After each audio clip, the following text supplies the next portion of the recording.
રામકથાકાર જિજ્ઞેશ દાદાના એક વાયરલ નિવેદનને લઈને રાજ્યભરમાં સાધુ સમાજ અને હિન્દુ સંગઠનોમાં ભારે રોષ ફાટી નીકળ્યો છે. વ્યાસપીઠ પરથી માતા સીતાજી અને ભગવાન શ્રી રામ અંગે કરવામાં આવેલી ટિપ્પણીઓને ધાર્મિક લાગણી દુભાવનારી ગણાવી સાધુ સંતોએ જાહેર માફી અથવા શાસ્ત્રોક્ત પુરાવાની માંગ કરી છે. સાધુ સમાજે 5 થી 7 દિવસનું અલ્ટિમેટમ આપતા ચેતવણી ઉચ્ચારી છે કે યોગ્ય ખુલાસો નહીં કરવામાં આવે તો રાજ્યવ્યાપી વિરોધ સાથે કાયદાકીય કાર્યવાહી હાથ ધરાશે. રિપોર્ટર મૌલિક દોશી, અમરેલી. અમુક રૂપના ખાલી ધ્યાન ધરાઈ જાય ને તો આપણું જીવન પવિત્ર થઈ જાય. રામચરિત માનસમાં રાવણ અને કુંભકર્ણનો સંવાદ છે. જ્યારે રાવણ અને કુંભકર્ણનો સંવાદ છે, જ્યારે રાવણ સીતાજીને લેવાની વાત કરે, કુંભકર્ણ સૂતો છે. રાવણે કહ્યું, ભાઈ જલ્દી ઉઠો તમે. કુંભકર્ણ કહે છે, પણ શું થયું? અરે હું રામની પત્નીને હરીને લાવ્યો છું અહીંયા, સીતાજીને લાવ્યો છું અહીંયા. સીતાજીને હું હરણ કરીને લાવ્યો છું એટલે કુંભકર્ણએ પૂછ્યું કે એને ભોગવી તે ભોગ ભોગવો? એટલે રાવણે કહ્યું, ના, હજ નથી ભોગવો. એટલે કુંભકર્ણએ પ્રશ્ન કર્યો, કેમ ન ભોગવો? હરણ કરીને લઈ આવ્યો અને તે ભોગ ન ભોગવો હજી? ત્યારે રાવણ બોલે છે કે હું લઈ આવ્યો છું રામની પત્નીને, પણ સીતા રામ વગર બીજા કોઈનું સ્મરણ નથી કરતી. સીતા રામ વગર બીજા કોઈની સામે જોતી નથી ને બીજાને કોઈને સ્વીકારતી જ નથી. ત્યારે કુંભકર્ણએ કહ્યું કે રામ સિવાય કોઈને સ્વીકારતી નથી? ના, નથી સ્વીકારતી. તો એક કામ કર, તને તો બહુ બધા રૂપ લેતા આવડે છે, તું રામ બની જા, શ્યામ વર્ણનો, તમાલ વર્ણનો રામ બની જા. અને ત્યારે રાવણ બોલ્યો છે કે હું રામ બનું એનો મને વાંધો નથી, પણ રામનું રૂપ લઉં ત્યારે મારા મનમાંથી ખરાબ વિચારો વહ્યા જાય છે. જય સિયારામ. ભાનુબાપુ, ભાવનગર, રામકથા અને ભાગવત કથાના વક્તા.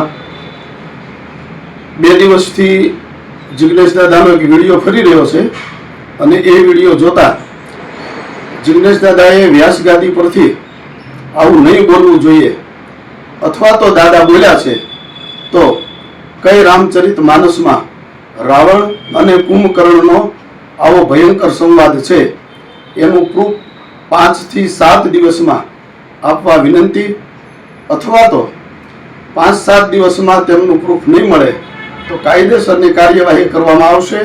વ્યાસગાદીને ન શોભે એવા શબ્દોમાં તમે રામચરિત માનસના આ પ્રસંગનું વર્ણન કર્યું છે દાદા, એ અયોગ્ય છે અને અમે અથવા તો અમારું આખું ગ્રુપ ખૂબ જ નારાજ છીએ. એટલા માટે કૃપા કરી અને 5-7 દિવસમાં આ પ્રૂફ આપવા વિનંતી. જય સિયારામ. હું નિખિલ હિમાવત, રામાનંદી નવનિર્માણ સેના અધ્યક્ષ. તાજેતરમાં જ ભારતના પ્રખ્યાત કથાકાર એવા જિજ્ઞેશ દાદા તરફથી રાવણ અને કુંભકર્ણનો એક સંવાદ રજૂ કરવામાં આવ્યો છે કથા દરમિયાન. તો હું જિજ્ઞેશ દાદાને આ કથામાં જે એને સંવાદ રજૂ કર્યો છે તેનો ખુલાસો માગું છું કે રામાયણ અથવા તો કોઈ પણ હિન્દુ ગ્રંથમાં આવો સંવાદ ક્યાં રજૂ કરવામાં આવ્યો છે, કઈ જગ્યાએ લખવામાં આવ્યો છે? તો તમે વ્યાસપીઠ ઉપર બેસી અને તમારા મનમાં કોઈ પણ વિચાર આવે અને તમે રજૂ કરી શકો, એવું ન ચાલે. આ માતા જાનકી ઉપર અભદ્ર ટિપ્પણી જરાય સાખી લેવામાં નહીં આવે. હિન્દુ ધર્મનું અપમાન છે. અમારી સેના દ્વારા સમગ્ર ગુજરાતમાં અને ગુજરાતના સમગ્ર જિલ્લામાંથી આપની ઉપર ભારતીય દંડ સંહિતા મુજબની કાર્યવાહી કરી અને હિન્દુ ધર્મને ઠેસ પહોંચાડવી તથા જાણી જોઈને હિન્દુ ધર્મના દેવી દેવતાઓનું અપમાન કરવું એવી કલમ હેઠળ ગુનો દાખલ કરવામાં આવશે, ફરિયાદ દાખલ કરવામાં આવશે. જો આ કથા દરમિયાન તમે તમારો ભૂલ નહીં સ્વીકારો અથવા તો એનો જાહેર ખુલાસો નહીં આપો તો સમગ્ર ગુજરાતમાં આનો પડઘો મોટો પડશે. જેથી હું આપને ચેતવણી આપવા માગું છું કે જો તમે વારંવાર હિન્દુ ધર્મનું અપમાન કરવા માટે આવી રીતે આપણા જ ધર્મનું આપણે જ આવી રીતે અપમાન કરીએ તે ખૂબ જ નિંદનીય બાબત છે. તેથી આ કથા દરમિયાન તમે જાહેર ખુલાસો આપી અને સમગ્ર ભારત દેશમાં જ્યારે આપણા આરાધ્ય દેવ ભગવાન શ્રી રામ અને માતા જાનકી હોય એમની ઉપર આવી અભદ્ર ટિપ્પણી થઈ હોય તો તેમનો ખુલાસો આપે અને જાહેરમાં એ જ મંચ ઉપરથી માફી માગો. જય સિયારામ. જય સિયારામ. જનક સુતા જગજનની જાનકી અતિશય પ્રિય કરુણાની જાનકી તાકે જુગપદ કમલ મનાવો ને જાસુ કૃપા નિર્મલ પદ પાવું. જેનું ધ્યાન કરવાથી, જેના ચરણ કમલની અંદર મસ્તક મૂકવાથી ભગવતી જાનકીજી નિર્મળ બુદ્ધિને આપનારી છે અને અતિશય પ્રિય કરુણાની દાન ભગવાન રામજીનું પ્રિય પાત્ર છે. એમને લઈ અને કોઈ સંવાદો થાય ત્યારે વ્યાસપીઠની એક ગરિમા છે, પાત્રોની એક મહિમા છે.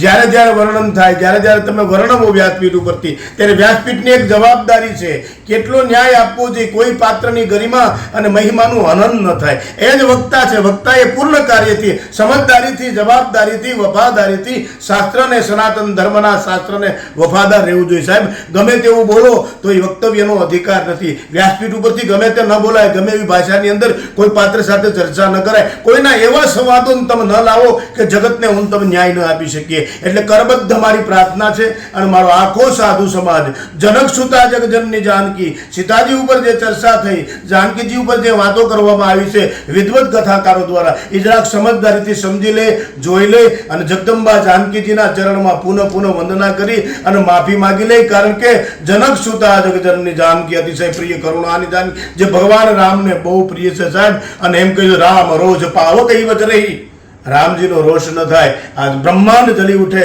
માટે કરબદ્ધ પ્રાર્થના છે વ્યાસપીઠની મહિમા અને ગરિમાને જાળવી અને આપ કથા ક્ષેત્રમાં ખૂબ આગળ છો તો ખૂબ આગળ વધો. સાધુ તરીકે અમારા આશીર્વાદ જ છે. અને આપ પૂજ્યજન છો તો પૂજ્ય ચરણે જગતને સત્ય આપવું જોઈએ. અને અમુક સંવાદો કદાચ એવા હોઈ શકે કે ન હોય તો એને વર્ણન કરવાની બહુ જરૂર નથી. જગતની અંદર જે પાત્રને સ્થિત રીતે સહનશીલતાની પ્રતિમા એવી માં જાનકીજીને રજૂ કર્યા છે એવી રીતે કરો. છોડા અને સાથ સીતાને યારાના હો તો એસા હો. સીતાજીના સાથની વાત કરો. સીતાજી લંકામાં રામ રામ કહી અને વસમો વિયોગ સહાયો એ ચર્ચા કરો. સીતાજી કેવા છે તો સીતાજી માટે એમ કીધું છે કૃષ્ણનું શીત જટા એક બેની અને જપતી હૃદય રઘુપતિ છે ગુરુ છે ની. આવી અનેક માતાજી ઉપર વર્ણન કરવામાં એવું વર્ણન કરી અને એ સંવાદોની રજૂઆત કરવી જોઈએ. કાંઈ ફેરફાર હોય તો સમજદારી સમજી લેવું, સમાજને ખોટો મેસેજ ન પડે અને સાધુ બ્રાહ્મણો વ્યાસપીઠને શોભાવે એવી મારી કરબદ્ધ પ્રાર્થના સાથે બધાને જય સીતારામ.